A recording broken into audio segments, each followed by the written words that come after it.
हे welcome back.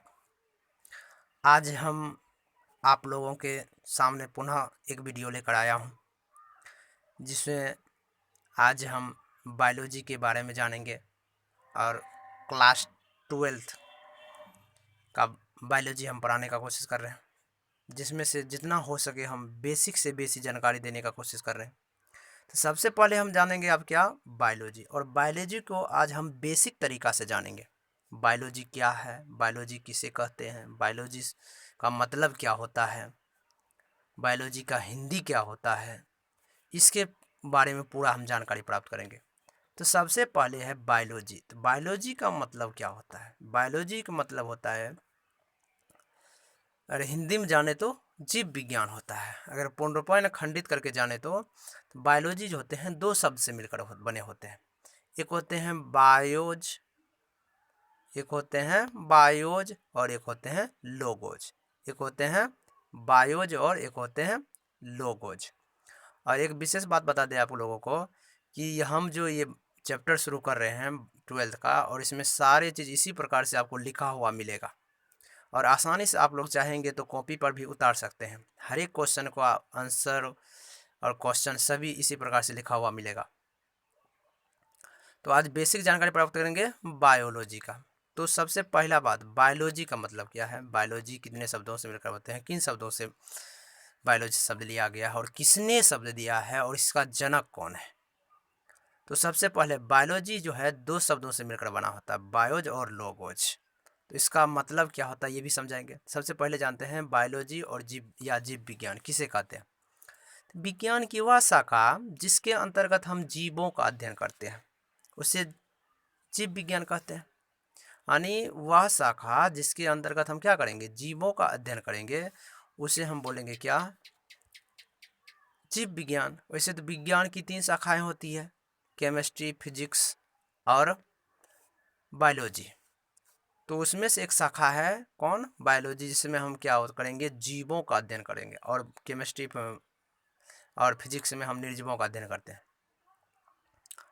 तो हम biology सबसे पहले बोले कि बायोलॉजी यानी जीव विज्ञान किसे कहते हैं, विज्ञान की वह शाखा जिसके अंतर्गत हम जीवों का अध्ययन करते हैं उसे बायोलॉजी कहते हैं। उसके बाद बायोलॉजी हम बताएं क्या, बायोलॉजी कितने शब्दों से मिलकर बने होते हैं, 2 शब्द से, एक बायोज और लोगोज। सबसे पहले बात बता दें कि बायोलॉजी का जनक जो है वो माना जाता है अरस्तु को। बायोलॉजी का जनक जो है वह माना जाता है अरस्तु को। परंतु अरस्तु ने बायोलॉजी के बारे में सघन अध्ययन कर लिया, सारे चीज़ तैयार कर लिया, सारे मटेरियल को तैयार कर लिया। और जब ये क्या करने वाले थे, किताब लिखने वाले थे, बुक तैयार करने वाले थे, तो इसको कोई नाम पता नहीं चल रहा था, क्या नाम रखें इसका, इसके बारे में कैसा क्या नाम, ऐसा नाम रख दें कि ताकि ऊपर वाले हेडिंग पढ़ने के बाद सभी को ये पता चल जाए कि इसके अंदर क्या पढ़ने वाले हैं। जिस प्रकार से आप लोग कोई फिल्म देखते हैं तो उस फिल्म के ऊपर हेडिंग लिखा हुआ रहता है, जो भी फिल्म है उसका नाम लिखा रहता है, और उसके अनुसार ही पता चलता है इसके फिल्म के अंदर हम क्या पढ़ने वाले हैं। उसी प्रकार से अरस्तु ने इस प्रकार से सोचा कि हम बुक का ऐसा नाम रखें कि जिससे सभी को पता चल जाए कि इसके अंदर हम क्या पढ़ने वाले हैं, तो ये उसको पता चल जाए। तो ये उसको सूझ नहीं रहा था। तो उसके सामने आया कौन, लेमार्क तथा ट्रिविरेनस नामक वैज्ञानिक ने। और वह जो ये शब्द को दिया था, और वह कब दिया था, 1801 ईस्वी में। तो लेमार्क तथा ट्रिविरेनस ने बताया क्या कि आप इस बुक का नाम बायोलॉजी रखिए।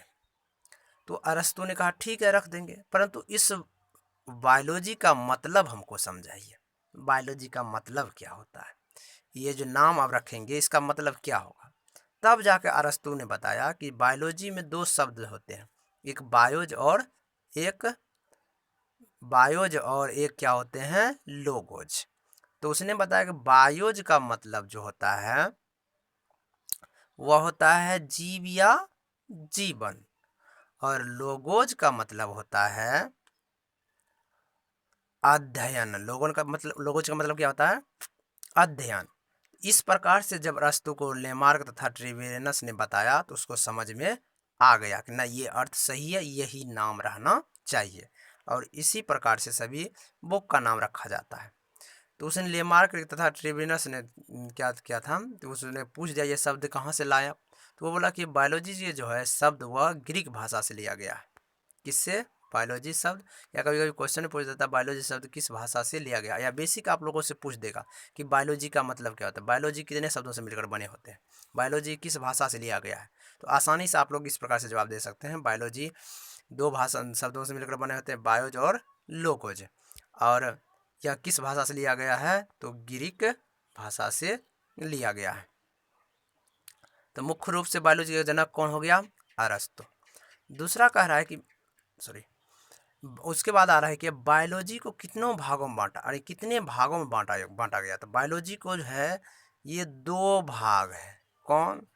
जंतु विज्ञान और वनस्पति विज्ञान। तो जंतु विज्ञान के अंतर्गत हम पढ़ेंगे किसके बारे में? जंतु के बारे में, और जंतु में हम सब भी आ जाते हैं।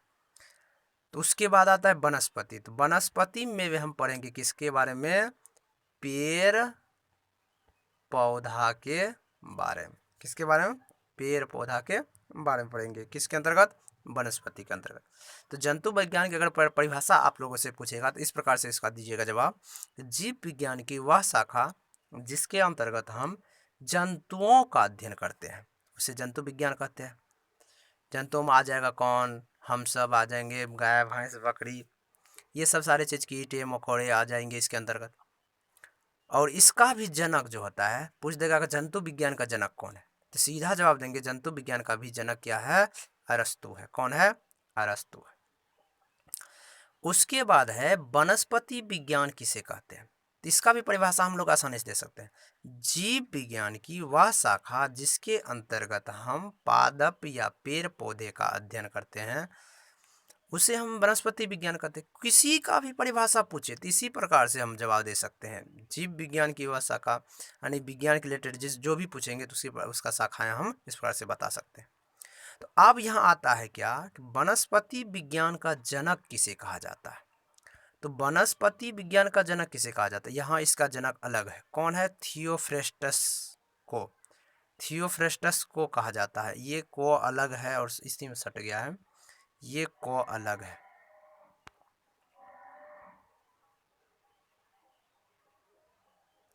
ये को अलग है। तो इस प्रकार से किसको कहा जाता है? थियोफ्रेस्टस को कहा जाता है। अब उसके बाद आता है, कहा जाता है कि ब्रह्मांड, ये जो ब्रह्मांड बने हैं इसमें जीव आए हैं, कब आए हैं, कैसे आए, किस प्रकार से आए। कुछ वैज्ञानिकों का मानना है कि ब्रह्मांड की उत्पत्ति एक क्या हुआ था, ब्रह्मांड में ब्लास्ट हुआ था, उसके उपरांत ऐसा ऐसा घटनाएं हुए थे। तो ये सारे तो ब्रह्मांड की उत्पत्ति जो लगभग कितने वर्ष पहले हुए थे, लगभग 2 करोड़ वर्ष पूर्व हुआ था। 2000 करोड़ वर्ष पूर्व, 2000 करोड़ वर्ष पूर्व जो हुआ था ब्रह्मांड की उत्पत्ति हुई थी।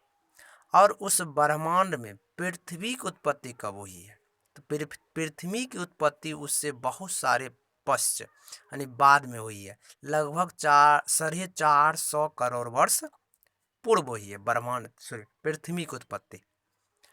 और इस पृथ्वी पर जीव की उत्पत्ति कब हुई थी, इस पृथ्वी पर कहा जाता है जीव की उत्पत्ति कब हुई थी। तो कहा जाता है कि पृथ्वी पर जीव की उत्पत्ति लगभग 200 करोड़ वर्ष पूर्व हुई है। इस पृथ्वी पर जो जीव उत्पन्न हुए थे, प्रथम जीव जो आया था उसकी उत्पत्ति लगभग 200 करोड़ वर्ष पूर्व हुआ है।